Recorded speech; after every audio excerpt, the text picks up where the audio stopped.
இன்றைக்கு நாம் வெளிப்படுத்தின விசேஷம் 18வது அதிகாரத்தை தியானிப்போம். ஆண்டவருக்கே மகிமையும் கனமும் ஸ்தோத்திரமும் உண்டாவதாக. பாபிலோனிய ஸ்திரீயானவள் பூமியில் உள்ள எல்லா ஜனங்களையும் ஜாதிகளையும் அடக்கி ஆண்ட எருசலேம் என்னும் மகா நகரத்தின் அதிகாரத்தை இழந்து வீழ்ச்சியடைந்து சினையார் தேசத்தில் தன் வீட்டை கட்டுகிறாள். அது பேய்களுடைய குடியிருப்பும் அசுத்த ஆவிகளுடைய காவல் வீடாகவும் மாறுகிறது. பாபிலோன் விழுந்தது என்று வானத்தில் இருந்து இறங்கி வந்து ஒரு தூதன் சத்தமிட்டு முழங்குகின்றான். வீழ்ச்சியடைந்த திருச்சபைக்கு ஆண்டவர் தம்முடைய அன்பை வெளிப்படுத்தும் வண்ணமாக, என் ஜனங்களே, நீங்கள் அவளுடைய பாவங்களுக்கு உடன்படாமலும் அவளுக்கு நேரிடும் வாதைகளில் அகப்படாமலும் இருக்கும்படிக்கு அவளை விட்டு வெளியே வாருங்கள்.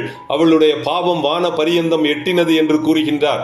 அதைத் தொடர்ந்து பாபிலோனிய ஸ்திரீயின் மூலமாக வீழ்ச்சியடைந்த திருச்சபைக்கு நியாய தீர்ப்பு கொடுக்கும் வண்ணமாக அவளுடன் தொடர்பு கொண்ட எல்லா வேசி மார்க்கத்தாரையும் அந்நிய தெய்வங்களை வணங்குபவர்களையும் விக்கிரக ஆராதனைக்காரரையும் தேவன் சுட்டரிக்கின்றார்.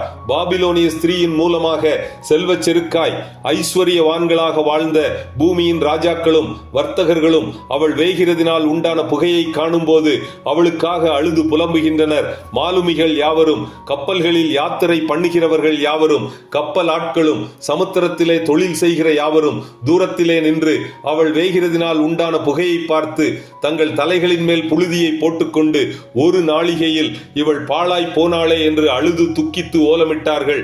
அப்பொழுது பலமுள்ள தூதன் ஒருவன் பெரிய எந்திரக்கல்லையொத்த ஒரு கல்லை எடுத்து சமுத்திரத்திலே எறிந்து, இப்படியே பாபிலோன் மகா நகரம் வேகமாய் தள்ளுண்டு இனி ஒருபோதும் காணப்படாமற் போகும். அதாவது வீழ்ச்சி அடைந்த திருச்சபையில் சுரமண்டலக்காரரும் கீத வாத்தியக்காரரும் நாகசுரக்காரரும் எக்காலக்காரருமானவர்களுடைய சத்தம் இனி கேட்கப்படுவதும் இல்லை, மணவாளனும் மணவாட்டியின் சத்தமும் இனி கேட்கப்படுவதும் இல்லை என்று தேவன் நியாய தீர்ப்பு அளிக்கின்றார்.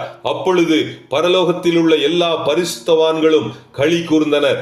இத்துடன் வெளிப்படுத்தின விசேஷம் 18வது அதிகாரம் முடிவடைகிறது. கர்த்தர் தாமே நம் எல்லோரையும் ஆசீர்வதிப்பாராக.